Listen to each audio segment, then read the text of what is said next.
Welcome into the FanSpeak Network. I am your host, Andrew the TD King Raub, joined by Mr. Jake Wiles, talking the Thanksgiving Day slate on Underdog Fantasy. Jake, welcome in. How you doing, buddy? Doing fabulous. It's almost Turkey Day. We got football on all day long. Can't beat it. Friends, family, football. The three perfect Fs. That's right. That's nice, man. You should we should get that on a plaque in our homes, instead of faith family football, friends, family, football. Yes, talking some UD Thursday slate. Let's get right into it. I'm going to pull open our board here so we can talk about the games, go over players, probably rank them on the side here, and then obviously get into some drafts. And just right out of the gate, which game are you going to be a little heavier on as opposed to the other two? I mean, the chalky play, it's either Miami, Green Bay, or Detroit, Chicago. They have obviously the two highest game totals by, I would say, a good, 10 points?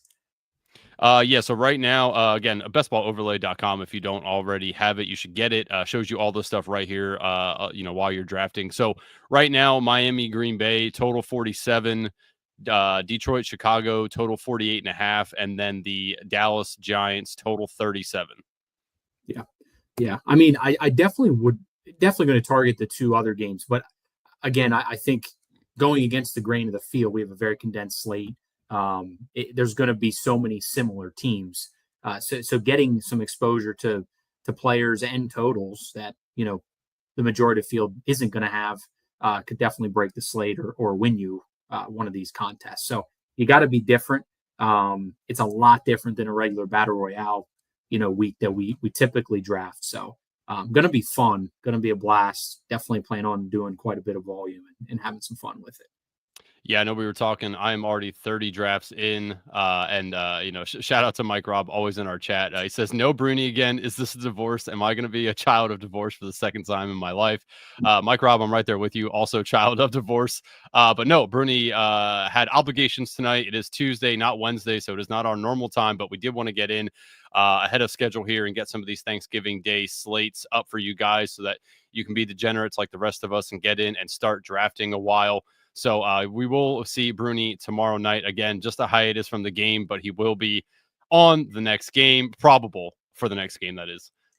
Bruni checking in. He said, "We won't hurt you, Mike." Okay, so checking over to the slate here. Obviously, top of the board, we got Achane, Gibbs, Amon-Ra, Jacobs. That round out our first round. For the Turkey, obviously, it is only 4 people in a draft at a time. Any switch to this that you would make, or are you taking it as it is? I'm definitely being different if I have the first pick. I think Achane and Gibbs are both very good plays. Obviously the field thinks so too. I just think you got to get a little different. If you're falling into the one spot a lot, I would definitely interchange Achane and Gibbs. I mean, they're both very high scoring running backs, have the potential to break a slate, as we've seen with running backs already this year. Luckily, Saquon wasn't on the main slate, or if you didn't have Saquon, you wouldn't have won anything. So definitely being different. I'll even take Amon-Ra one to start a receiver, because again, you'll get different teams. If you always start with Achane Gibbs, you're probably not going to get a very good second running back. And it's funny too, I was going to ask you, and maybe we'll get into this, but are you finding yourself drafting 2 running backs as opposed to 1 running back in a condensed slate like this, or are you still falling into the 2 running back teams? I think it really depends on who falls to me at the top here. If I can get a unique combo, then I'll go off the reserve a little bit and see like how many of the top players I can get in my lineup. If that doesn't happen, if it's just falling as ADP shows, I do like taking 2 running backs. I mean, I know normally for the battle royale slates, 2 running backs teams dominate most of the top 10. So yeah, I mean, taking 2 running backs is a nice way to make sure that you are maximizing points. With that said, though, and I know we'll get into this as we go through the games, but there's some guys down here, some other wide receivers that have some big play potential that allow yourself and myself and everybody else to take a third wide receiver that could definitely outscore a second running back. I also think that 2 tight ends on this slate could also be a viable option, with Laporta, Kraft, Komet going at the end here. Even Schoonmaker and Theo Johnson. Like, now I know Theo Johnson's questionable currently, but Schoonmaker down here with Ferguson most likely not playing is a decent option. So I will definitely have some 2 tight end builds. And I think that everyone who's drafting some volume should as well, because that's going to be probably more unique. I would assume probably less than 15% of all drafts are going to have 2 tight ends. So it's a nice way to get yourself unique. Let's hop into one of these games here. Let's start with the Detroit and Chicago game. Just looking at this game, and I'm going to pull up team by team here. So just looking at Detroit, obviously Gibbs, Amon-Ra, Monty, Goff, J-Mo, Laporta, all going in drafts. Are there any scroll down guys here that you want? I'm assuming no. Like, are you taking any? No, I think this one, especially on Detroit. I mean, we have a sample size of 12 weeks now. They're very concentrated. They are hard to draft just because they are, they seem like they take turns in going off. But I definitely think those top 5 guys. I actually have seen Laporta go undrafted. He's probably the only one that I've seen go undrafted. I feel like J-Mo and Montgomery, Goff, and Gibbs are getting drafted, and Amon-Ra are getting drafted, every draft. But I have seen Laporta go undrafted just because if you've done volume already, you can kind of see Laporta, Tucker Kraft, Schoonmaker, if he's playing, I think all kind of have similar projections. So I think a lot of people are getting a little different there and not taking Laporta. Yeah, I feel like Laporta should be being drafted in every draft. He's had 6 targets last game, 6 targets before. He seems to be pretty healthy now, coming back from that injury. So I think Laporta should be drafted. He hasn't had like a massive game, especially at home. This is at home. I have an odd feeling that we're going to see a nice dose of Laporta this game, especially if Amon-Ra isn't 100%. That definitely upticks J-Mo and Laporta. So I will definitely be drafting him. I'm not letting him go undrafted. Not a whole lot that we can really talk about with Detroit. Obviously very high implied point total. I believe it's the highest on the slate, and obviously high game total, good environment in a dome. So, Detroit definitely has a very good plethora of options for us to draft here. And if you're doing volume, try to get yourself as many as these Detroit players as you can in one lineup, because they could put up 40 points, right? Like we've seen them do it. Chicago does not have a stellar defense, so definitely very good options here for us. Anything else? Do you take? Are you taking any? Are you looking at the Montgomery Q tag and saying he's going to be 100% to go? He's going to have no limitations. He's going to get a high dose workload, or are you I have been a little bit leaning towards more Gibbs than Montgomery, just because I think Gibbs is going to get the majority of the work. We're seeing a little banged up Montgomery off a short week. I do think that could play in a little bit, especially if Gibbs is playing well right out of the gate. And it does seem to be trending where Gibbs is starting to get more work and work every week. So I definitely think, obviously Gibbs is the higher draft pick anyway, but I don't know if I'll take a ton of Montgomery, just because, I think there is a potential for him not to get a huge workload.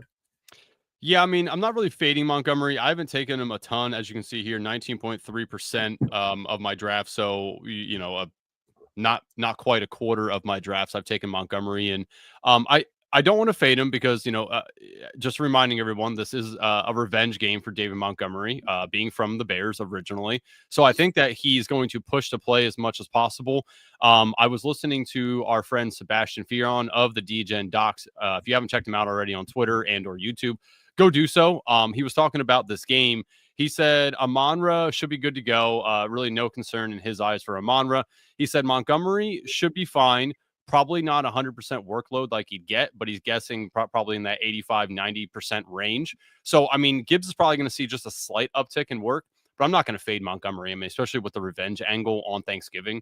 I think, Dan Campbell loves David Montgomery. I think he's going to do everything he can to get him in there around the goal line, especially. And if he falls in for 2 touchdowns, that's, somebody that you don't really want to fade. So yeah, I still think he's a decent click. Anything else on Detroit before we head over to Chicago? No, I think I'm good. Okay, let's pull open Chicago here. So Caleb Williams, DJ Moore, DeAndre Swift, Keenan Allen. Those are probably the guys we're always seeing drafted. Odunze probably doesn't go in every draft.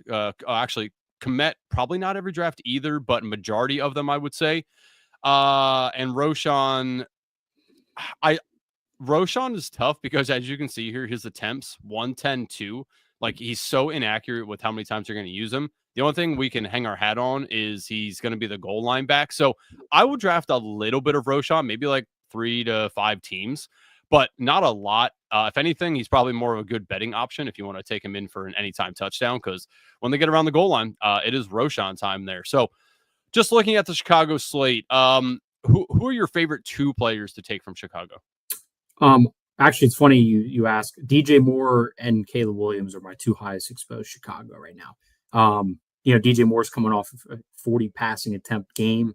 They definitely are starting to throw the ball more. Yeah, I wouldn't say still super efficient, but he had a really nice game last week.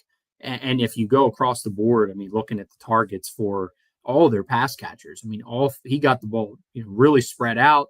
We've seen, a ton of targets across the board, but I do think this has potential to be a really high scoring game for, a Caleb Williams, DJ Moore, or a Caleb Williams, Keenan Allen, and even mix in a Dunze there. I even like Komet. I've taken some of him as well. And to your Roshan point, I definitely think I'll click him a few times, and then probably in drafts where I wait for running back, maybe take heavy receiver or tight end early. He might be a nice bring back option for Detroit, Chicago stack. But I definitely think my 2 favorites so far have been Caleb Williams and DJ Moore. So on the flip side, we have David Montgomery revenge game, but we also have DeAndre Swift revenge game as well, coming from Detroit originally, now on Chicago. I've definitely drafted a few teams where I've just taken the revenge angle and doubled up on Monty and Swift, just in case those guys get their nice revenge angle hit on the slate. DeAndre Swift, 16, 14, 13 attempts in the last 3 games, 1 touchdown to show for it. I don't think it's a guy that people are rushing to click on, but I do think he's a decent option just because he does get a couple targets a game, can bust one of those out. And I mean, he's going to get up for this game. Again, revenge angle for DeAndre Swift. What was the wide receivers here. Moore, Keenan Allen, Odunze. So definitely love Moore. I'm agreeing with you there. We just saw Keenan Allen command 15 targets, 9 receptions, 86 yards, and a touchdown. Do you believe in Keenan Allen again, or do we get the rook, Rome Odunze, with a breakout game on Thanksgiving? Because usually, we have seen rookies or players who are in slumps break out in prime time. This is definitely a prime time game for him. He is getting a bunch of targets. He had 10 last week, only 5 receptions for 39 yards. But I mean, honestly, like, if he can break a long touchdown, like, it's a guy that's not being drafted in every draft. So I really like taking Odunze. How do you feel about both Keenan Allen and Rome Odunze? Yeah, I mean, I like the order they're in. I still like Keenan over Rome, but I definitely am going to click Odunze. Just to your point, I think he's obviously more explosive. He commands, I'd say, definitely a higher upside. I think Keenan has a nice floor. You know what you're going to get out of him. If you're kind of looking for, a steady 10, 12-ish fantasy points. Now, he added a touchdown last week. So, that gave him some nice upside there. But I like both. I really do. I think there's a potential too where Chicago gets down early and has to throw the ball. So I think, like I said, I've liked Chicago's offense, from the jump for this slate, and I'm going to continue to take them. So I might going to either die on that hill or win a lot of money. So we'll see. Yeah, and to your point about them getting down, obviously we've seen Caleb Williams in games where they are down throwing 30, 31, and 47 times. Like, I mean, that's quick math. That's like an average of like 37, 38 times. Sure. That's pretty good. In a slate where we're probably not going to see a couple of these other quarterbacks throw, 40 times. That's a nice piece to have, especially if they are down. I think it really goes against us if for some reason the Bears come out hot and are up a touchdown or 2. They'll probably play a little bit more conservative, try to waste some time, keep the ball out of the Lions' hands. So I think for the slate purposes, the Lions going up 2 touchdowns like right out of the gate will be very beneficial for the Bears and our fantasy lineups here. Cole Kmet, very good option as well. I mean, 10 targets last week. Do you believe he can get closer to the 10, or is he going to fall back to this 3-4 range? It's tough. I mean, I don't think 10's sustainable. Again, we saw Caleb Williams throw the ball 40 times. Now he does distribute the ball really well, and again we see it across the board with all the Detroit pass catchers. But not going to be drafted a ton. I'm going to take him. He commands a decent amount of targets every week, and I think it's, again, in this slate you're gonna have to have fun exposures. You're gonna have to have fun teams. You're gonna have to have different teams. And he's one guy that, again, he'll probably be drafted obviously quite a bit, but it's a guy that definitely could break a slate.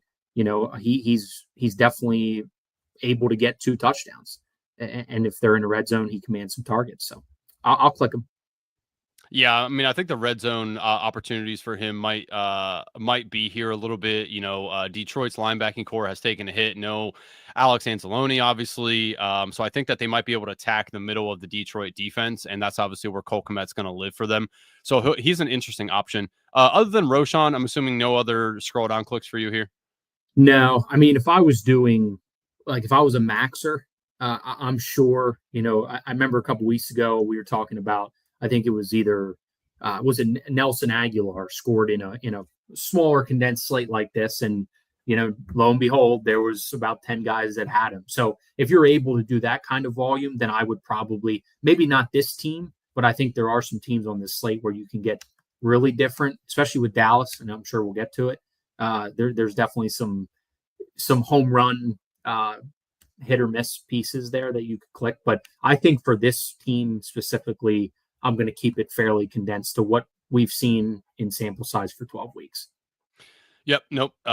In agreement with you there. All right. That was the first game on the slate. Let's go to the second game, which is Dallas and the Giants. We'll go to Dallas first here. Obviously, CeeDee Lamb, Cooper Rush, Rico Dowdle. And then that's probably like the only guys that are being drafted in, close to 100% of drafts. Outside of that, Ferguson, most likely not playing. Did not practice today with a concussion. Though he'll probably get held out of this game, which obviously vaults in Luke Schoonmaker.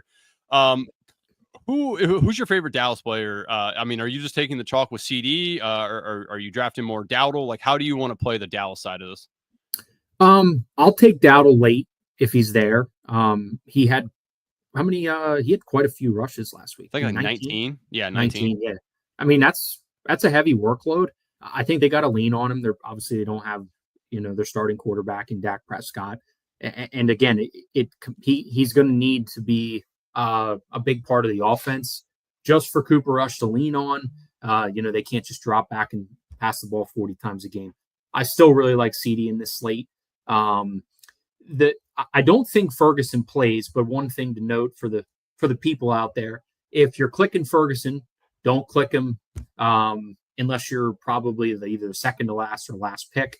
The great thing about Ferguson, if for some reason he plays, you got him, and if he doesn't, it's a really easy swap to Schoonmaker.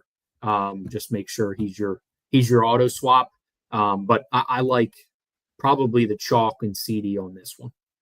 Yeah, I mean, that's a great point. I mean, obviously, you don't want to take him unless you're like the last guy to take a tight end and have, maybe Kraft or Schoonmaker queued up just in case Ferguson doesn't go, which it does look like he is a long shot. So I'm not really going to be taking, I mean, I did take him like twice, but that was the very last pick. And one draft, I think Kraft was available. The other one, I'm just going to insert Schoonmaker. So, yeah, I mean, good call there. How do you feel about Cooper Rush here? I mean, Rush, was serviceable against Washington, even though Washington pretty much beat themselves in that game.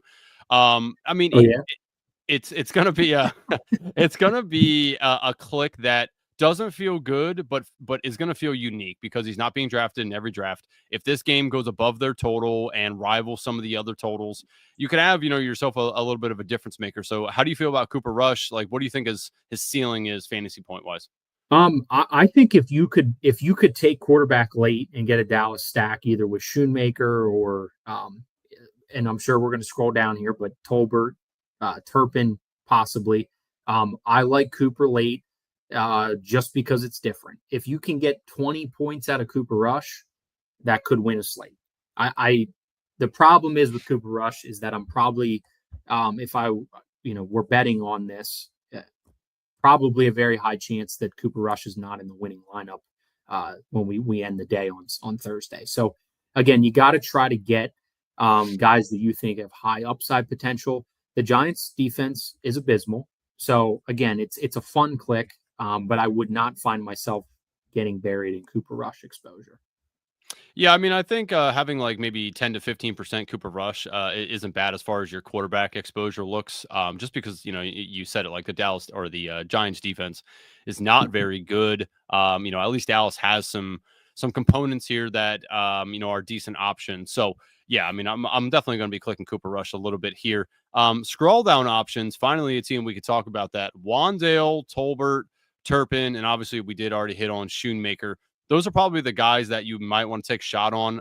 I'm in the camp of, actually Wandale's in here because there's DAL on his name. So scratch the Wandale for now. We'll take him out. Tolbert, Turpin, and Schoonmaker. Tolbert, I like more than Turpin. Obviously, Turpin's not getting a ton of targets. I mean, 3 against Houston, 1 against Washington. Obviously, if they're going to be counting, which they do, obviously touchdowns on returns, he might be able to get you there, but I don't think that that's going to happen in this game personally. So I will be clicking some Tolbert. How do you feel about Tolbert? You in on that? Yeah, I mean, I'll click him a few times. Again, we always say this, but if you're volume drafting, there's guys that you have to go get and be different. Turpin, that's a home run. I mean, you might take a fat 0 on that one, or 1 catch for 13 yards or something like that.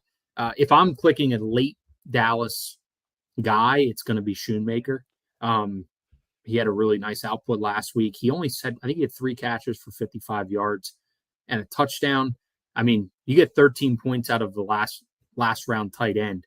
It's probably going to be a pretty good squad if you have the right pieces. So, but I think Tolbert, I'll click.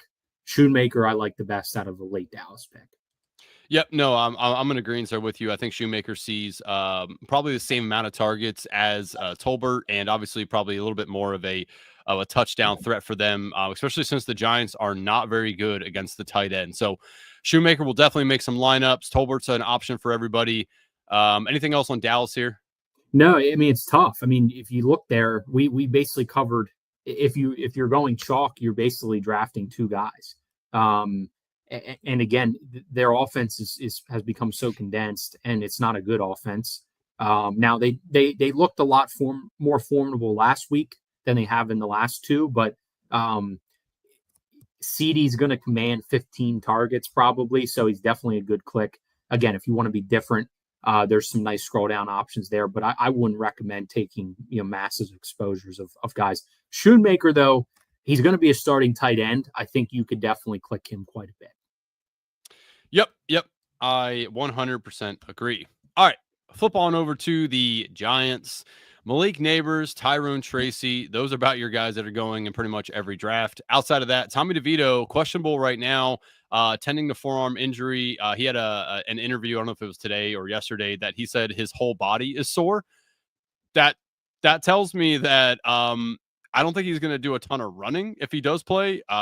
It's not really a quarterback I'm going to be clicking. If Tommy DeVito ruins my day, so be it. But I'm not really falling into the old Tommy DeVito fucking whatever he's doing up here. Pazza, all that bullshit.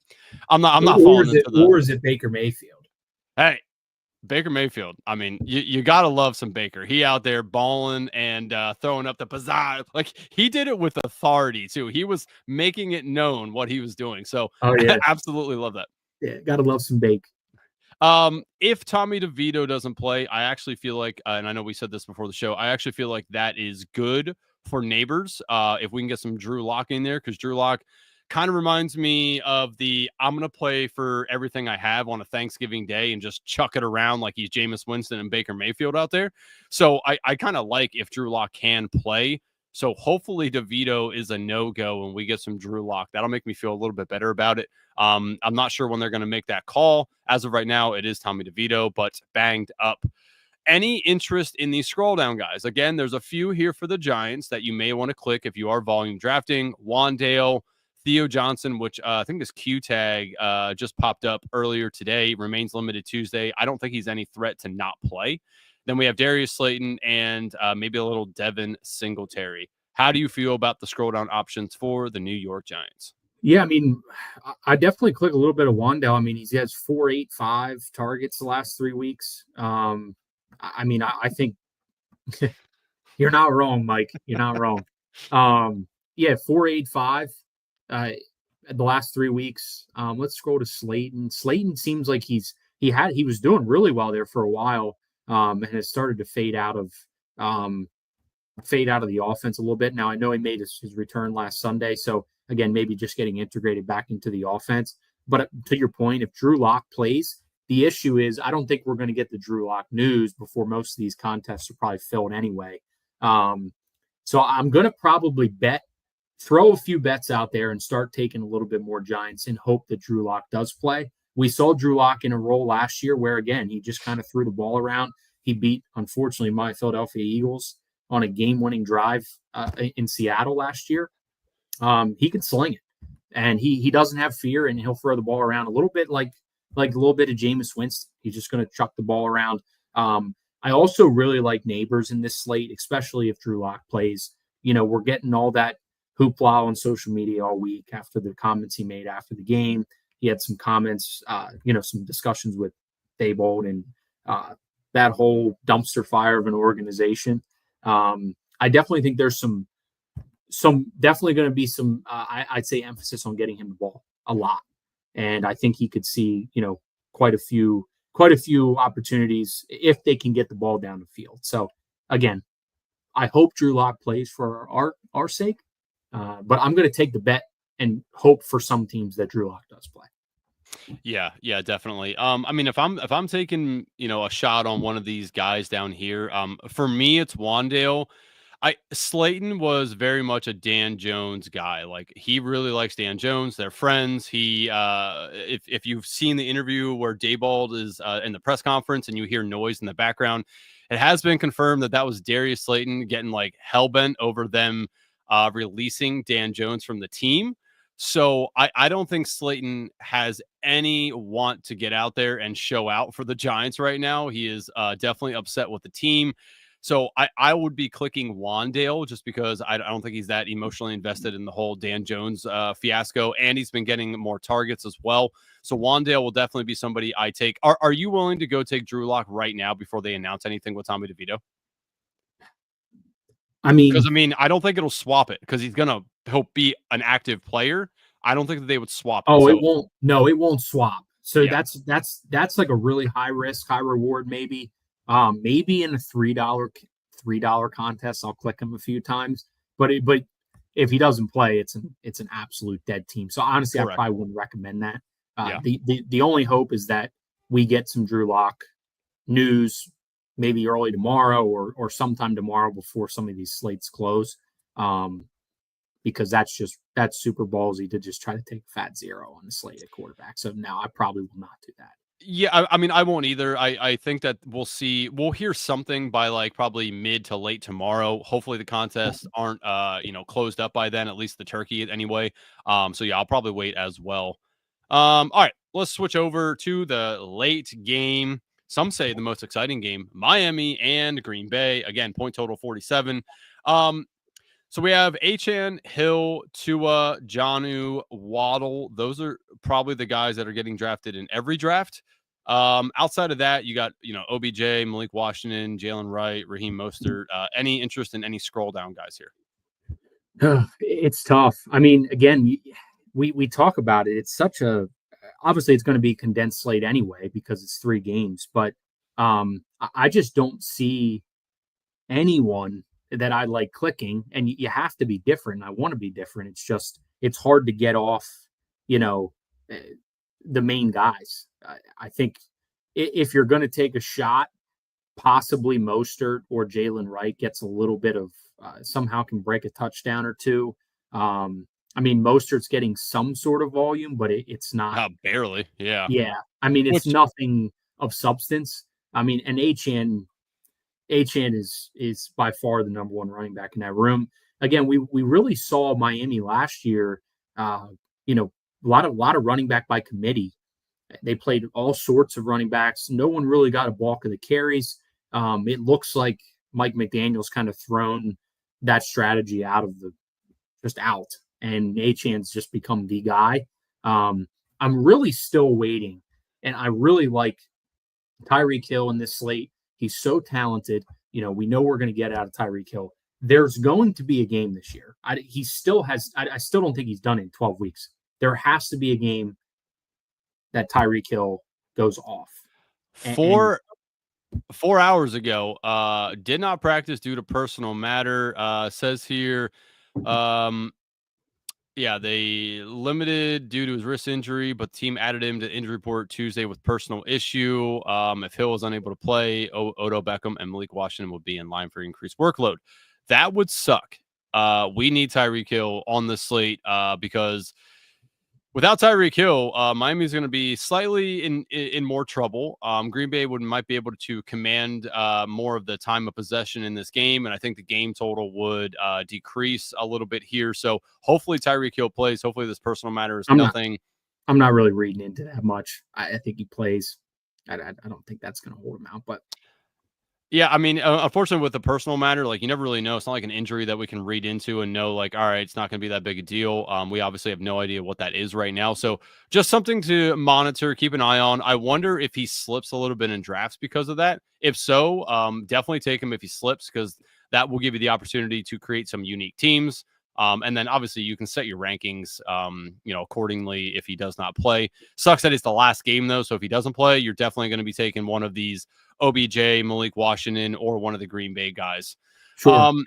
I would just swap with another Dolphins receiver just because they're going to be in line to take, his targets. So again, if we see that, the problem is these slates tough just with that stuff because, if Tyreek's called out on Thursday afternoon, you're not going to get a chance to correct your exposure. So you got to rely on Odell or Malik Washington to take his place, which again, probably not a winning swap. Yeah, I mean, if that happens, I'd probably take OBJ just because we've seen him, be decent. He is getting a couple targets a game. Malik Washington not really getting a ton here. I mean, he's slightly productive. I mean, down here against the Rams, he did have a touchdown that was on a rush attempt. So, I guess pick your poison there. But I did want to ask you, because this seems to be, at least for me, a hot topic in my mind when I'm in drafts is Jonnu is clearly going as the number one tight end off the slate, going generally in the third round. So how do you want to play these tight ends? Because right now, Jonnu's going in the third. You can generally get the rest of the guys in the fifth or sixth round, sometimes in the fourth, depending on who you're drafting with, if they're really gung-ho on taking one of those tight ends. But do you think Jonnu outscores everyone else by, 5 to 10 points? Like, are you taking Jonnu or the field, essentially? Because that's what your options are at this point. Does Laporta do it for you where you don't feel like you need to take an overabundance of Jonnu? Or I can't figure it out yet. I think Jonnu's been awesome. I mean, as you can see, over the last 2 games, 8 targets, 11 targets, 6 catches, 9 catches, 101 yards, 87 yards, and total of 3 touchdowns. He's been an absolute monster. Does it continue like that, or does he fall back a little bit? Yeah, I try not to outsmart the field in this one. I'm going to probably be very balanced and say, if I'm drafting 50 teams, 25 are going to be Jonnu in the third, and 25 are going to be the late round tight ends, just to keep both plays at side. Just because, if Jonnu has 25 fantasy points, he's probably going to outscore everyone else by 10 or 15. If Jonnu has a 6-point fantasy week, you're going to have some really good teams that you drafted: Tucker Kraft, Laporta, Kmet. So I probably won't try to make a bet on that. I'll probably stay pretty balanced. I've taken some Jonnu already. I will say, again, if you want to be different, don't take Jonnu in the third and keep taking the late round tight ends. Yeah, I mean, it's just like it's really just him against the field at this point, because he is clearly scoring more points than every other tight end that's on the slate. I think if Hill misses for whatever reason, Jonnu is definitely a smash. If Hill plays, I'd probably take the field. Honestly, like I really think that Laporta could have a good game. So it's like, do you take the guy that you think is going to smash potentially, or do you take the value of one of those late guys? So I'm with you though. Like I'm definitely going to be taking some Jonnu, as you see, 22% already drafted. But I do feel like he's probably going to be a little bit closer to the field than what people may believe in this game. I mean, it's tough. I mean, we just saw Kittle do, even though San Fran got their butt kicked, we just saw Kittle have another really nice game against, Green Bay's defense. So yeah, there's a lot of potential for Jonnu to have a really good week again. And Tua seems to be loving Jonnu. Yeah, and if Jonnu doesn't score, that'll be his downfall, because he could get 60 yards on 5 catches, but I mean, honestly, that's only like 8 points or something like that, or 7.5 points.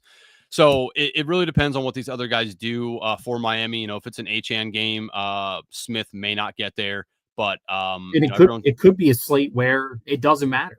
It really doesn't. I could see definitely a scenario where every tight end scores 8 fantasy points. And then the tight end's not winning you the slate. So I'd say just continue to be balanced. And that's the way I'm going to go about it. If you really are betting on Jonnu, I've seen him go basically third round. I don't know if I've seen him go in the fourth. But if you get him in the fourth, then good luck to you, because we're probably not beating you. Yeah. And speaking of the tight ends, if that happens where all the tight ends just kind of, go off a little bit, if you want to have fun betting, go take every main tight end to score a touchdown, parlay it all together. $2.50 wins you $8,654 currently. And that would be Komet, Jonnu. Are you talking all 6 tight ends? All 6 tight ends. So it'd be Kraft and Jonnu, Schoonmaker, Theo Johnson, Cole Komet, Sam Laporta. Just for a fun bet, if anybody wants. There's a reason why that pays out $8,000. Exactly. It's a long shot, but if you want to have a little bit of fun, I mean, we can all spend $2.50. So sure. Just saying. I thought you were referring to the four late games, or the 4 games or 4 players not including Dallas and the Giants. Oh no, I mean, yeah, if you want to do that too, I mean, I'm sure still pay a decent amount, but just food for thought for everybody. All right, let's head over to the Green Bay side. Last team to talk about, and then we will get into some drafts here. Josh Jacobs, Jordan Love, Jaden Reed, Tucker Kraft. Those are probably the guys being drafted in all but every draft. Then you have Christian Watson, Romeo Dobbs, who sits out practice again. Definitely questionable to play. Had I believe a concussion, right? Isn't that what is? Yeah, concussion. Yes. So he's just like Ferguson, got a concussion, probably not going to play. I'm going to say doubtful. I know this says questionable, but I doubt he plays. Enter in Dontavian Wicks now. So that opens up another spot for us here to grab a guy that's not being drafted in every draft. Outside of Watson and Wicks, anybody else down here that you have any interest in? Bo Melton, Malik Heath. I think Heath had a touchdown last week. He did. Heath had a touchdown. So random touchdown for a guy that doesn't matter for best ball. Yeah, pretty crazy. This is tough because Jaden Reed has been highly disappointing the last, let's say 2 weeks. He had a pretty nice game against Detroit 3 weeks ago. This one's really tough because, the Packers just scored 38 points and they didn't have a fantasy receiver over 6 points, which is mind-boggling.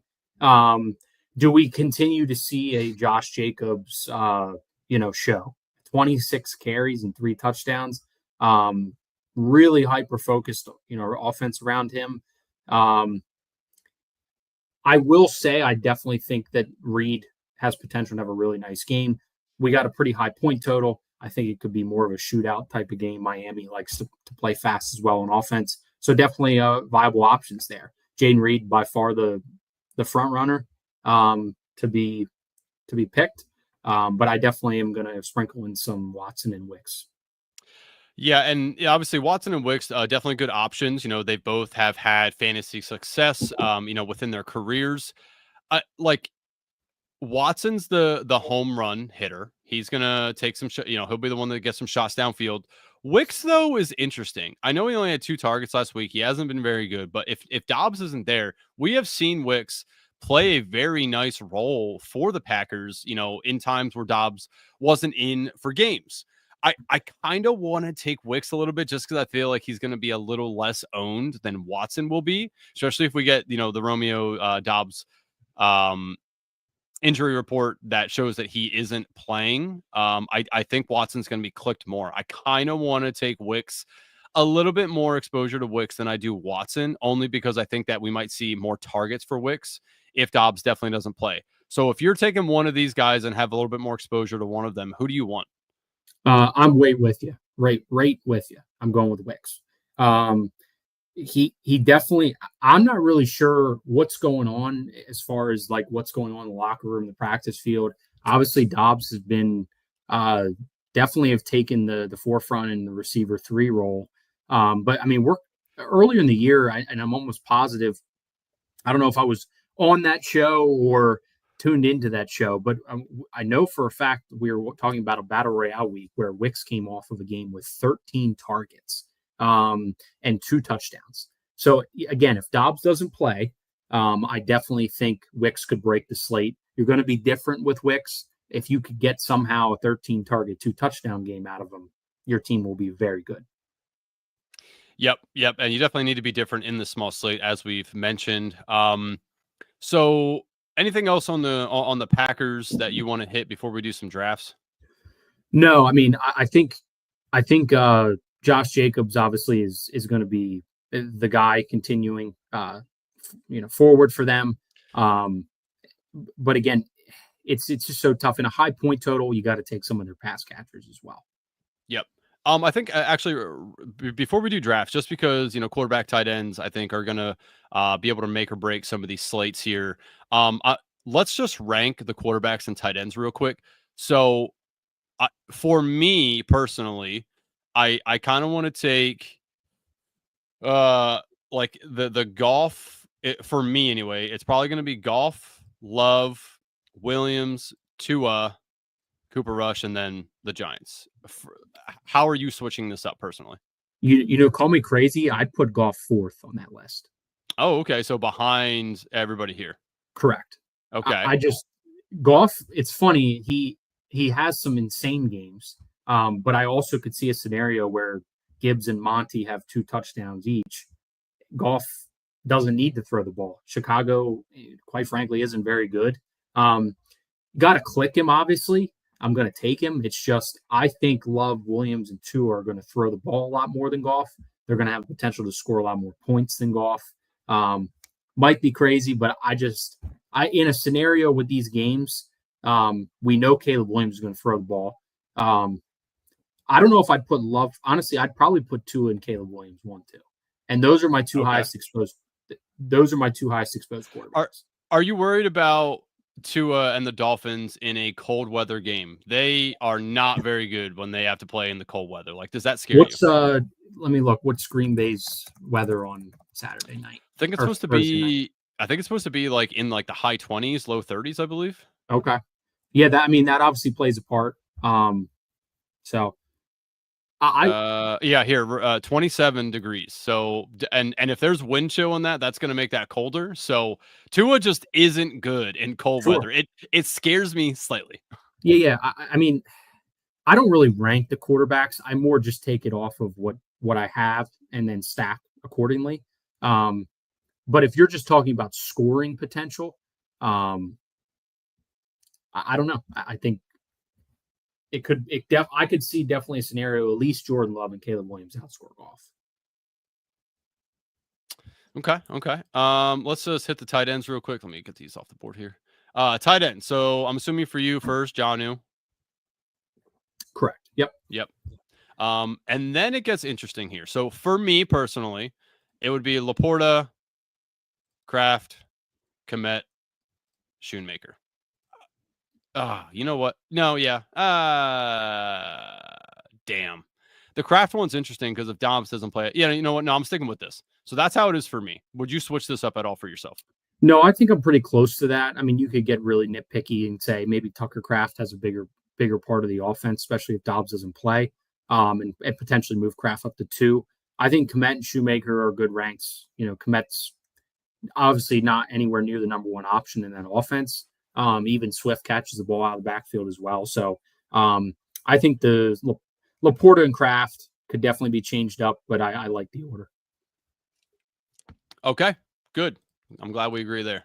Now, as a man, I mean, mine as well, real quick, if you want to just hop through positional right here and either receiver or running back. Yeah, so let's do running back here first. Achane in agreement, number 1. Yeah. Yep. I'm just kidding. I actually have Gibbs as number 1. Okay. Again, I think interchangeable. Yeah. And you see it all the time in drafts. I mean, if you're one or two, you're going to either get Gibbs or Achane. You're seeing it. And I think people are just kind of not putting either one ahead of one another. They're just getting them volume in both. Yep. Jacobs third, correct? Definitely. Yep. All right. Are you still, I know you kind of have hesitation on Monty a little bit. Is Monty still 4 for you? Yeah, I'd say Monty's 4. Again, you got the narrative there, the revenge game narrative. We've seen Monty be a stud. So. Yep. Yeah. And I'm with you there. So after this gets hairy, I do like Swift here, but I'm not going to lie. Him and Dowdle are decently close for me. And then after that, it's Tyrone Tracy. And obviously, you can take one of these guys down here if you want to, but I know you're a little bit higher as when we talked about your exposures on Tracy. Is Tracy above Swift or Dowdle for you? I don't know if he's above them. I think I'd put Dowdle in front of Swift. Okay. Well, I mean, and like I said, I think that they're closer than people may think that they are. Yeah, I mean, it's a fun argument. I just think Dowdle. We're talking about like Ferguson probably not playing, and we just saw Dowdle have 19 carries. We could definitely see a scenario where Cooper Rush throws the ball 20 times and Dowdle gets 20 carries. Dowdle can score. You're going to get a really nice play out of him where he's going. Yep. No, I'm agreeing. So we got Gibbs, Achane, Jacobs, Monty, Dowdle, Swift, Tracy. All right. Wide receivers. Amon number 1. Yes, sir. And then for you, do you got Hill above Lamb? That's a tough one. I don't know, honestly. That's a good argument. I think I would take CD too. I think. Yes, I like Lamb there. And then Tyreek, Neighbors. Are we in agreement here? Yes. Okay. Yes. After that, it gets more interesting. I like DJ more than I like Jaden Reed. I'm right there with you. DJ Moore is my highest exposed receiver so far. Yep. I kind of like Jameson a little bit more than I do Jaden Reed as well. I'm not drafting it that way, but I think my exposures, when it's all said and done, I mean, as you see right now, 19% Jaden Reed, 22% Jameson Williams. I like the value on Jameson Williams more than I do Reed personally. Are you on Reed or JMO? I think JMO has more upside than Jaden Reed. Especially if we're buying into any of the Q tag narrative with Amon-Ra and Monty, like possibly not fully healthy. Jaden Reed, though, I mean, can we see another potential game where the Packers score 38 points and none of the Packers receivers do really much at all? I just don't think so.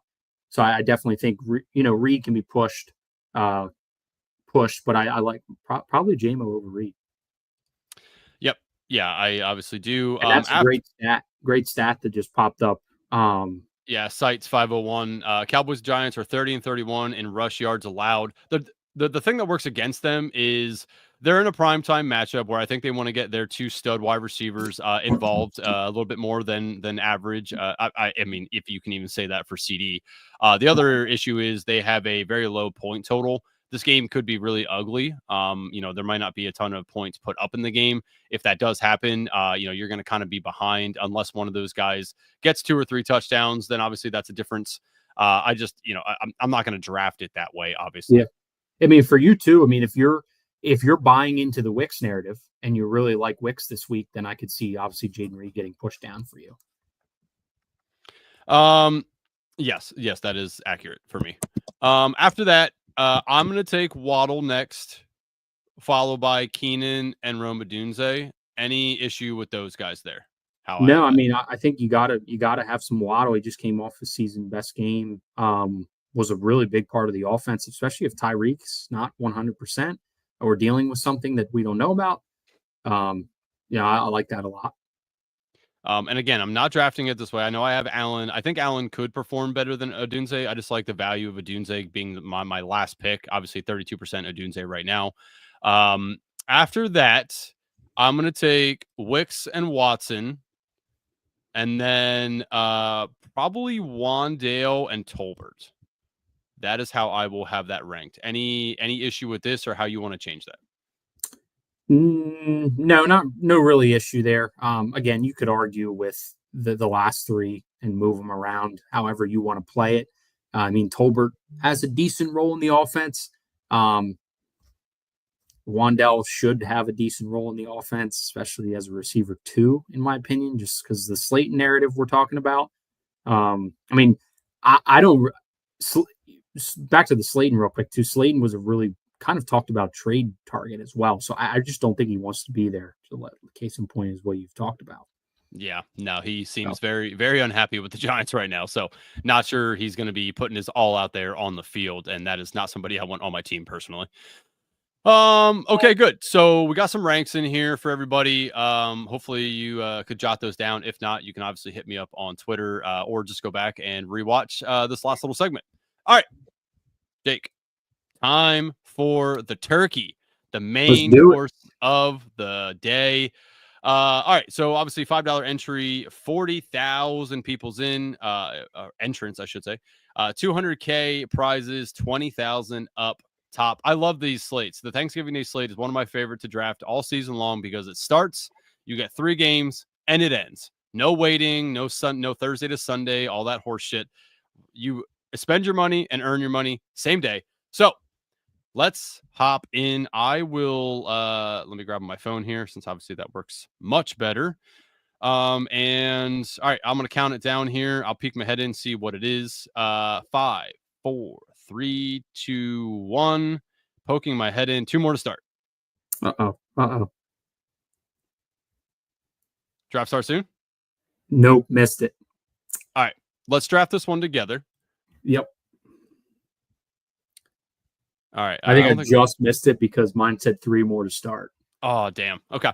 We do have the 101 pick here, and looks like we don't have anybody that I recognize or anybody from the chat here. If you are in with us, please let us know. We would look at your team. So how do you want to play this? Are we going to go by our ranks, or do you want to switch it up? I don't mind taking Gibbs. No, I think I think I like Gibbs. Okay. I mean, what's your 22 and 32? So 22, and that's just because I've honestly gotten the one a ton of times, and I've just chose Achane a lot. And then last night I got it like 3 or 4 times in a row. I'm like, all right, I got to start taking Gibbs. Like, I can't be overweight that much on Achane. If I wouldn't have taken any Gibbs like last night when I was doing these, I'd probably have 55 to 60% Achane. Just the one I've gotten 1 and 3 the most. All right, taking Gibbs right out of the gate. Let's go Lions. Maybe we can get the crazy combo of Gibbs and Amon-Ra. I've seen it already. I think some people are buying into that Amon-Ra Q tag a little bit. Now I saw it. I think the guy that posted it, he got it like 2 or 3 times. He was in a 4-5 spot, not from 1-8.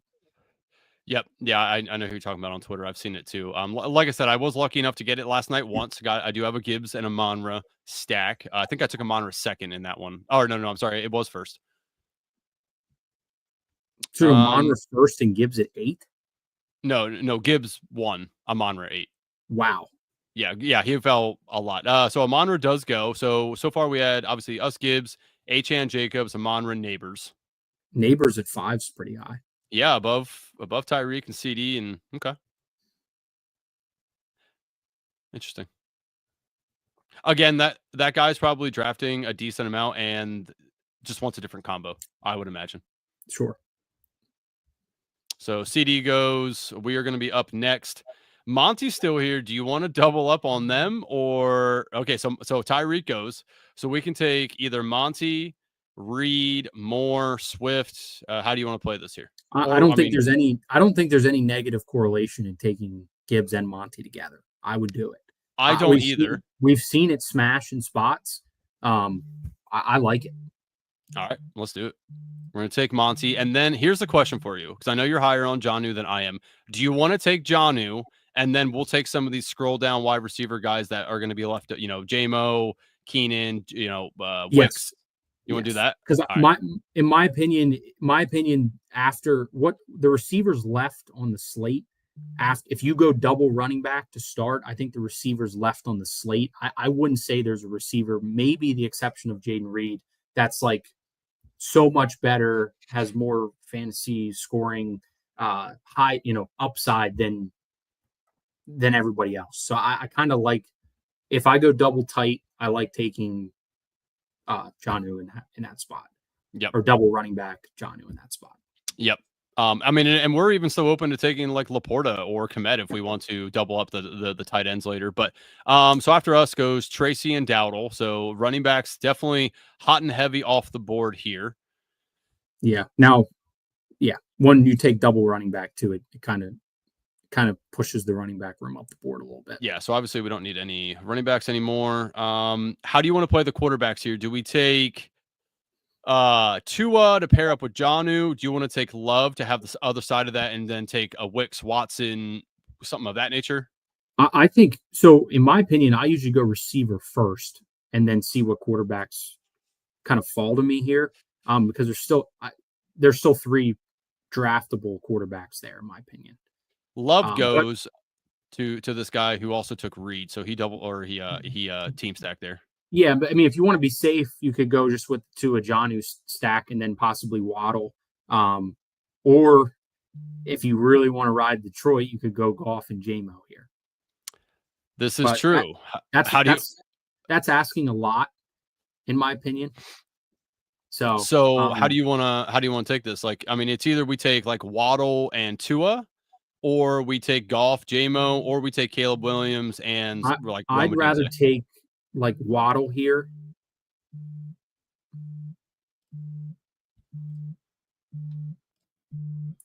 And then I think I'd take a Chicago pass catcher and stack with Caleb. Okay, so the only one left is either there's two left, Adunze or Komet. Do you want to double tight end it, or do you want to take the wide receiver right now? Oh no, I'm sorry. We can't take double tight end because we need a wide receiver, so we can't take that. So then you want to take Rome? Yeah, let's do Rome. You know what they say, one in Rome. Now the only issue, and the nice thing it leaves you here too, like if for some reason Caleb Williams gets sniped, for our plan, we still have really good Miami stack option. I mean, no matter what, we have a stack option, whether it's Goff, Tua, or Williams. It doesn't matter. The way we drafted it left us open for more stacks. If Goff falls all the way, do you? So it's either we fade Goff with the running backs, or we take him and hope that he like passes it to Gibbs for a touchdown or two. Yeah, see, I just think there's too much negative correlation there. If you're taking both Detroit running backs, you're betting on Detroit running backs to do really well. So I don't really like taking Goff there. Now, if one of those running backs is a really nice pass catcher out of the field, Gibbs does catch the ball, but I just don't know if there's enough receiving upside. Yeah, I kind of want to take Williams in this because again the Tua cold weather thing kind of scares me. I don't mind like the positional players, but Tua. Yeah, definitely. I set that up to draft Caleb, or we set that up to draft Caleb. Yeah. So I think he's the guy if he's there. Okay. It's funny though. I don't know if you've noticed in your draft rooms, but I've done quite a bit as well, and Caleb goes there. Jesus. So I'm sure he has a DJ Moore stack in there, Rolly Doinks. Well, let's see what this guy does because this is going to tell us what we're going to do here. So he takes Tua, so we have to take Goff. There ain't no. Yeah, so that didn't play out how we really wanted to. I just don't really love that, but maybe Gibbs gets a receiving touchdown. and it'll hit. Everything happens for a reason. So, hey, you never know. All right. Let's go back out. I'm going to let's try this one more time. Let me know if you are ready. Yep. All right. 3, 2, 1, go. We are 3 more to start. Yep, I'm in this one. We're good. Draft starts soon. Jesus, that was fast. Oh, it's 65% full. So I'll be shocked if this makes it to. There you go, one again. And one again. Jesus, this is the exact opposite of Best Ball Mania. I was in the back of the draft almost all the time. Here I am, number 1. So, oh Jesus, now what? You know what? Actually, this time I'm going to take Achane.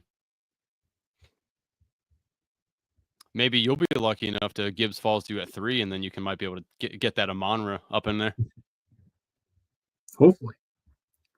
Oh, it's just looking at your shit, always with the goat stuff, just rubbing it in my face. Oh. Here, I'll rub it in. Slate says, are you max entering? 150 is a huge time commitment. No, will not be max entering. I believe that was number 31 for me in the Turkey. I will have a decent amount in here, and across the Thanksgiving Day slate, but I'm definitely not max entering. Yeah, I mean, the issue with maxing too is like, I would say most, unless you got some serious time, I would say most maxers are setting ranks for a majority of the drafts. Yeah, so I mean, yes, Jameson Williams goes 2 overall. Jesus, what? All right, is that like an offense that is going to get this draft canceled? I just don't see it. No, especially in a slate like this. There's going to be, if they're like this. I mean, CR Blake. I mean, he could possibly be doing 150 drafts. Now, I don't see a reason why you need to draft JMO 2 overall, because if you really want JMO that you bad, are up, by the way, second or third. So I love the Gibbs Jacobs stack, not stack, but combo. It's a great. I think it's could possibly be the 2 number 1 running backs on the slate. Oh, Monty and Achane, or do I scroll it down? No, you know what? I'm taking Monty. All right. Yeah, I just feel for some reason, and maybe it's not a great strategy, but I feel taking double running backs early is just fun because I think there's a lot of like very similar receivers after the first couple. I do want to take some where I'm just fading some of these top guys just in case they have, less than ideal days, and like taking like Dowdle and Swift or something of that nature. So how are you setting this up for yourself here since you have Gibb, Jacobs, and more? Are you still setting this up for Williams? Yeah, I think I'm going to do something fun here and try to do because I haven't done it yet. Yep, I'm going to do a little double Chicago with Williams.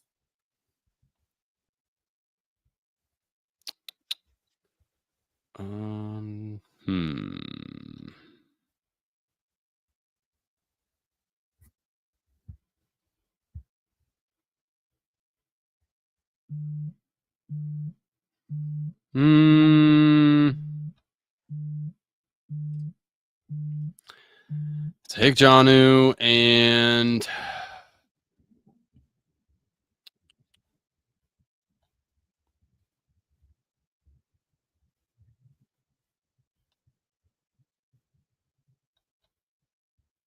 you know what? Let's be fun. I'm going to take Laporta. Oh, I can't. That's right. Shit. Give me Christian Watson, actually. We'll scroll down.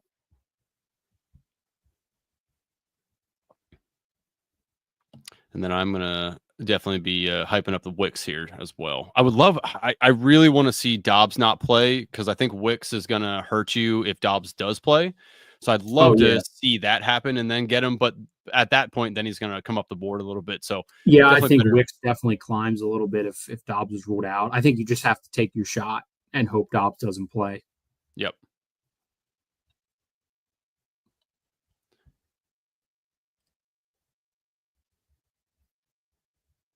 All right, I think I'm the only one. Oh no, this CR Blake guy is gonna fuck me. Who does he have? He has no Green Bay players, so maybe not. He's gonna take Goff.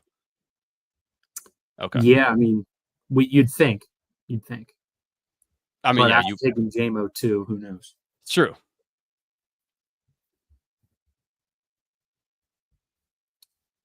So, for viewers watching, I would highly not recommend taking Ferguson there. Correct. Especially since you need a tight end. Yeah. Plus Kraft and Komet on the board. Now, again, that dude took Jordan Love. What the fuck is this guy doing? Love with nothing. Like, how does that make any sense? What are you doing? I mean, maybe he's just out here sabotaging. That just makes no sense to me. Yeah, don't really understand that one. Love by himself, like he has no rushing upside. I don't understand. I do not get that whatsoever. All right, that's interesting for that dude to do. All right. Are you ready again? Ready. All right. 3, 2, 1, enter. One more to start. Draft starting soon. I mean, mine's still yes. Oh yeah, okay. We're good. We are in. Jay Sarzar. I've seen him quite a bit. Oh, Fantasy Dog Pound. Look at old Pat. Speaking of, Best Ball Overlay co-creator and founder, Fantasy Dog Pound in the 101. I wonder if he's live right now. Are we dual streaming at the same time here?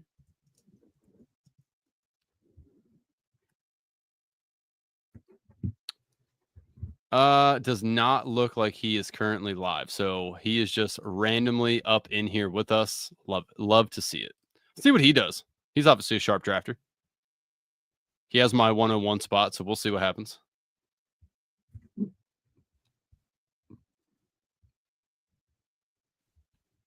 He's obviously using the Best Ball Overlay as co-founder of it. Oh, I'm surrounded by a bunch of goats. Oh no, lonely pleb here. The lonely non-goat.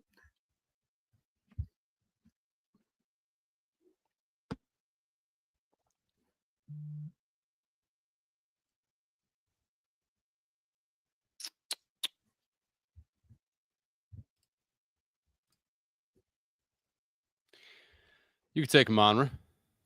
Yeah, let me do a little Monra. Kind of stick to our receiver ranks there on the show. Yep.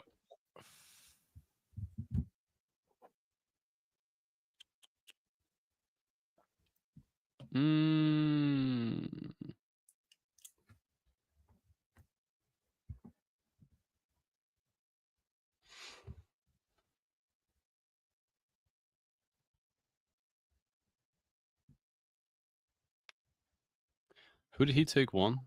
Gibbs. Yeah, so Gibbs. Yeah. We're with him. DJ Moore, Jonnu. And then yeah, that's typically what we're seeing in these drafts is the Jonnu getting drafted real early third round, and then you're taking your shot on everyone else. I took Dowdle.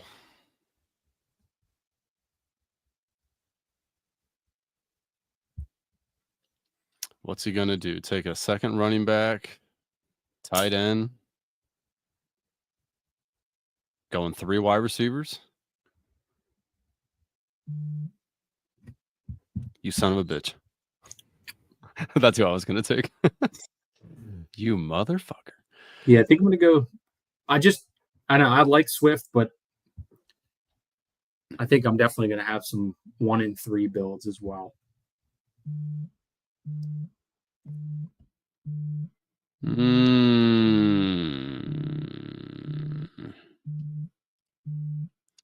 I'll take some Keenan. You and that non-starring up players. I just start him up. You gotta live a little. You gotta take it down to the wire every now and again. Yeah. Baker said it best. I woke up feeling dangerous. There you go. All right, quarterback, tight ends. How do I want to play this here? So that guy takes golf naked as well. Nice. Just screwing up our drafts today. It just, again, makes no sense. What I mean, he took him with Monty, but that's no correlation whatsoever. All right, so I don't think you're going to take Caleb Williams, so I'm going to just hold on to Komet here, see what happens. Yeah, that's fine, because I'm just going to do Kraft Love stack, because I was going to take Goff with double Detroit receivers, but guy likes to take him without any other Detroit pass catchers. So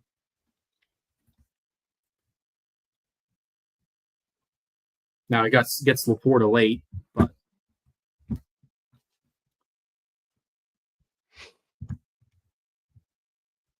another thing about these drafts is they are quick as can be with the lightning fast. Let's see. So I just want to. So fantasy dog pound went Tua, Gibbs, DJ Moore, Waddle, Christian Watson, Jonnu Smith. Okay.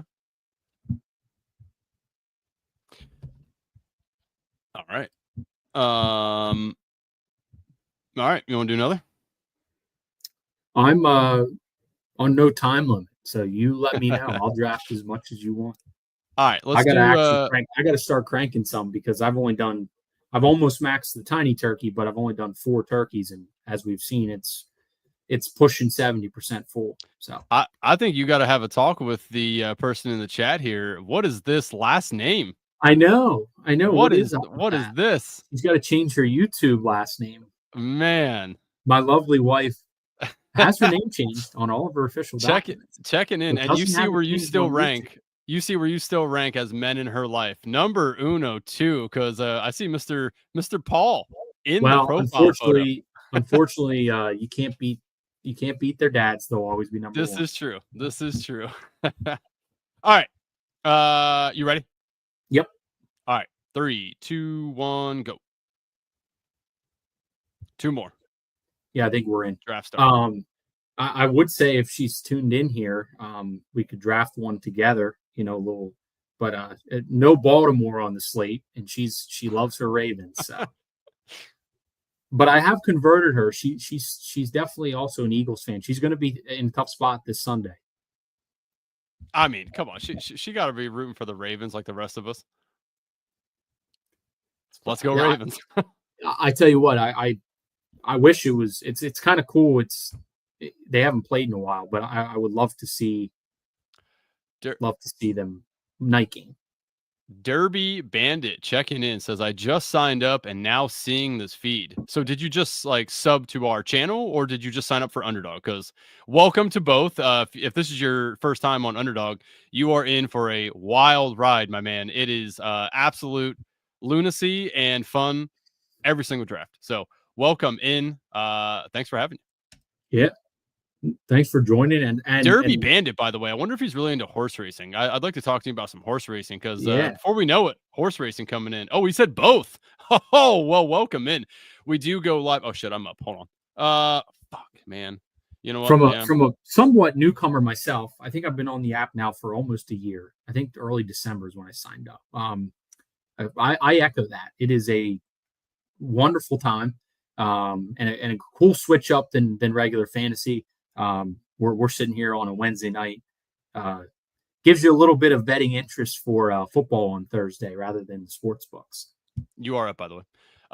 Yeah, Derby. Welcome into the stream, and we do go live every Wednesday with Battle Royale drafts and talk for the weekly slate. Obviously, since it's Thanksgiving Day, we are on here on a Tuesday doing a bunch of drafts. We did talk through. You can go back and rewatch. We did go over our rankings and talk through each and every game and what players we would like to draft. He said, yeah, that's how I got my name, Handicap Thoroughbreds. Oh, get at me on Twitter if you are on Twitter. My Twitter handle is right there at arob23. Get at me on Twitter. Follow me. I will follow you back. And when the Derby time comes, man, I'll be hitting you up. My grandpa used to own horses and race horses, so definitely in the love horse racing and love to gamble on that. So welcome in, and I'll be picking your brain about the old ponies. Yeah, we need all the help we can get. It's tough out there in the street sometimes. So Gibbs comes, so Monty's there again. I'm not going to do that. I'm going to take Lamb this time. I'm surprised Lamb fell back to me, so I will do that. So, but slowly there, as we were chatting, I had HN fall to 4 to me. Whoa. So I got Gibbs and Lamb now. Jaden Reed went 2 overall. That's very interesting. Yeah, I'm going to grab DJ Moore here. He said, hell yeah, I just did that too. I got you. What up? Swell gentleman. Yeah, if you have any underdog questions, obviously, DM me on Twitter. I'm happy to help. Been on the app for like 3 years now. So it's a ton of fun. If you have any questions about any contest or how they're played, how to swap players, anything like that, let me know. Hopefully you used a promo code too. That'd be nice.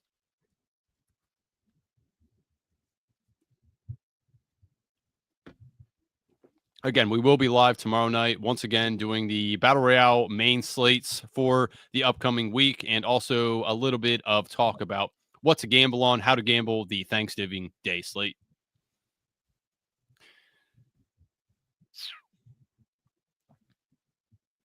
So nice little Jonnu fall for where he's been going the last round of the third. Like this squad so far. Gotta land the plane. But Gotta land the plane indeed.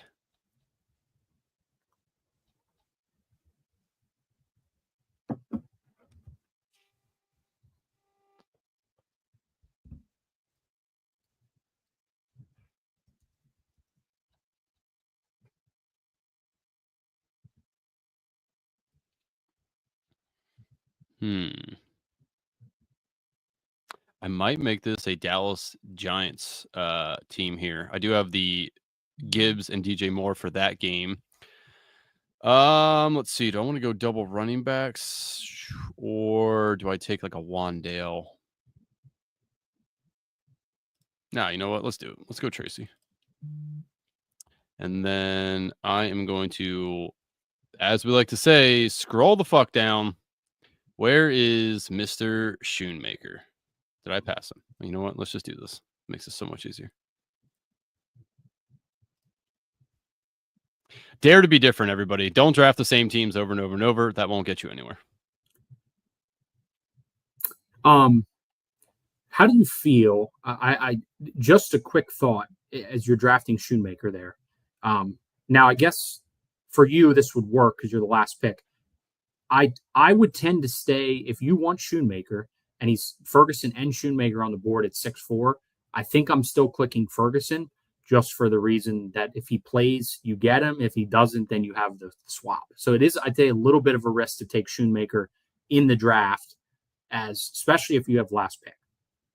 Yeah, I mean, that's definitely true. I just think he's already leaning towards not playing. But you're right. I mean, we haven't actually got that official word yet. So the smart play probably would have been put Ferguson in there, and then Schoonmaker doesn't get drafted. Yeah, and I also think you're correct. Like, I don't think Ferguson plays just for safe purposes.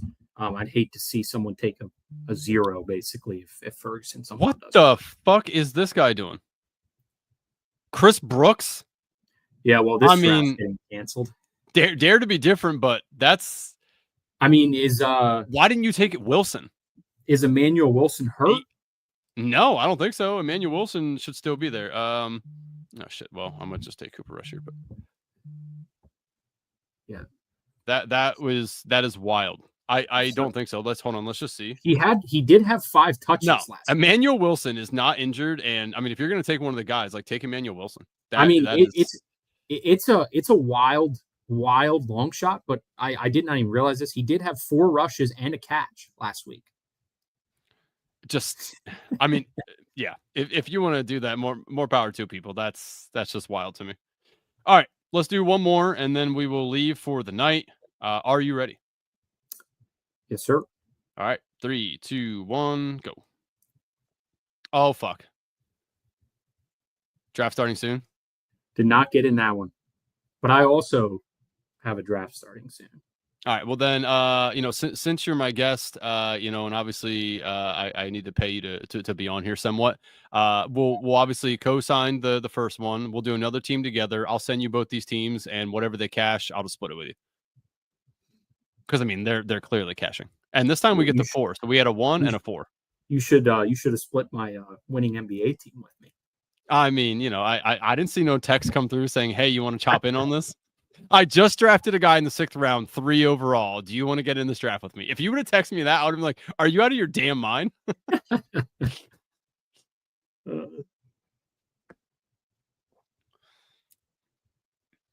So we are on the opposite ends in So our you draft. you got one in yours. Yep.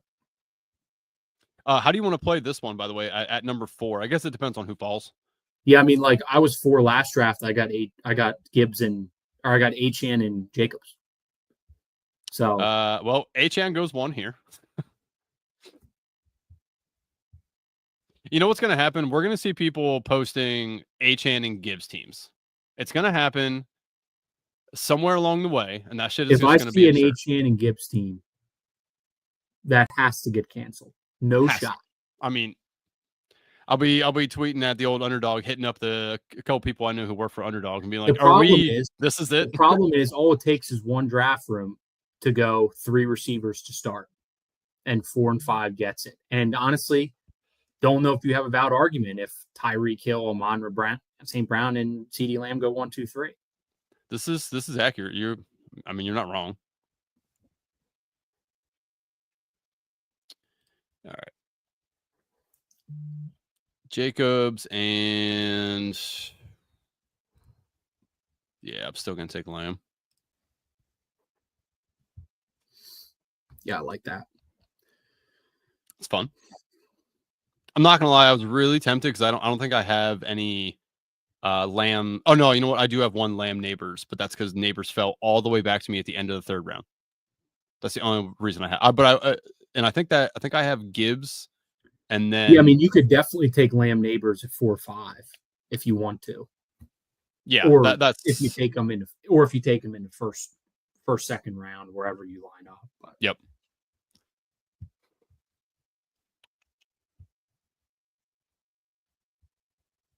All right, so we have Jacobs and Lamb. I guess who do you hope falls here? Do you want to take Reed with this one at all? Do you want to jump down to Moore or take one of these running backs? Yeah, let's take Dowdle. Okay, so doubling up on the Dallas. If he falls. Caleb Williams right there. Okay, interesting.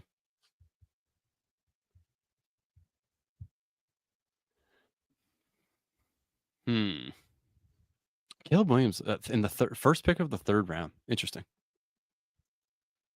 Very interesting.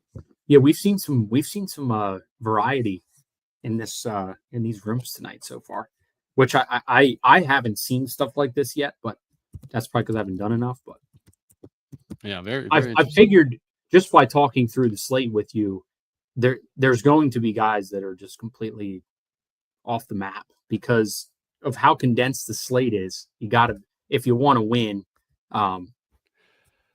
it's going to be hard to have a lot different teams than everybody.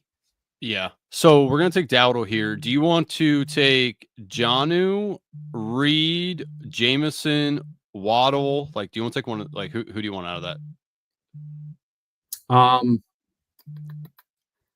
So we have CD. Yeah, we have Jacobs, Dowdle, and CD. So for me, it's either we take Reed, JMO, or Waddle. I think JMO. JMO.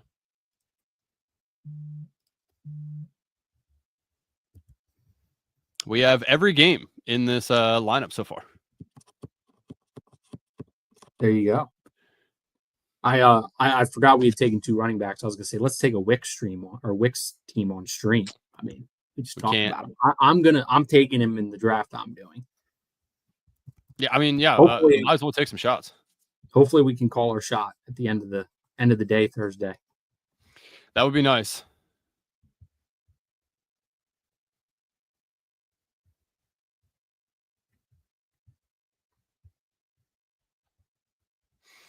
How you looking over on your draft there? So I've taken Jordan Love, Jahmyr Gibbs, Malik Neighbors, DJ Moore, and Sam Laporta. I'm going to take a 1-1-3-1 here. I'm going to take Wicks with my last pick. I like it. We're up in 3 picks. Every quarterback but Williams is still on the board. Waddle was there. Oh, no, shit. We need a tight end and a quarterback, actually. I lie. So, do you want to do Goff Laporta? Have Goff JMO Laporta?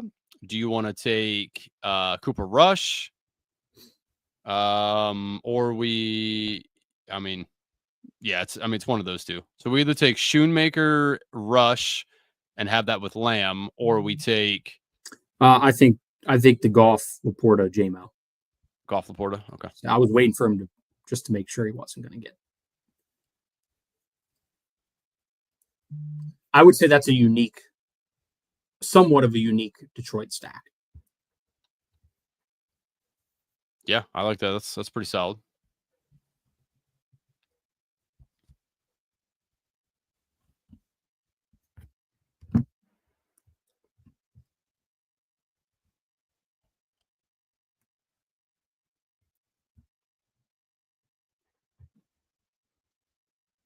It's funny, like I am sitting in a draft room right now, waiting for Wicks, and Jameson Williams and Jalen Waddle are still on the board, and Waddle and Williams are still on the board, and I have the last pick. Man, see, like that's where you get off Wicks.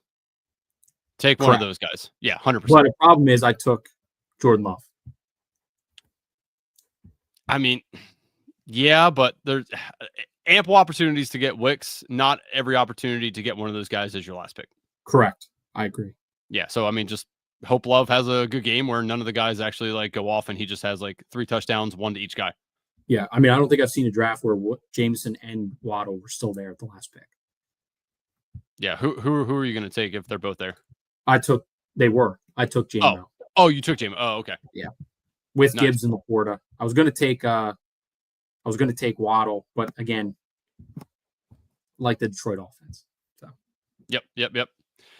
All right. Well, that concludes it for us tonight. We will be back tomorrow. Bruni back in the helm, me at the co-helm here, going over the Battle Royale Week 13 slate. We will have a little bit of betting advice for everybody here on the Thanksgiving day. Probably some anytime touchdowns, who to pick against the spread, in our opinions anyway. Not financial advice, obviously. But yeah, so hope everyone has a wonderful Thanksgiving. Hope all your drafts go according to plan. Jake, as always, thank you for joining me. Anything else for the people? No, not much at all. Everyone enjoy their lovely Thanksgivings. And hopefully if you were tuned in tonight, we can make you some money. And hopefully the both of us can make some money on Thursday. I'll make the whole day a little bit better. So I appreciate you having me on as always. Yes, sir. Appreciate you coming in the clutch. If you haven't already, like this video, subscribe to the Fan Speak Network, share it with anybody, everybody, all friends, family, foes, doesn't matter. We appreciate every single one of you guys. As always, until next time. Go Birds.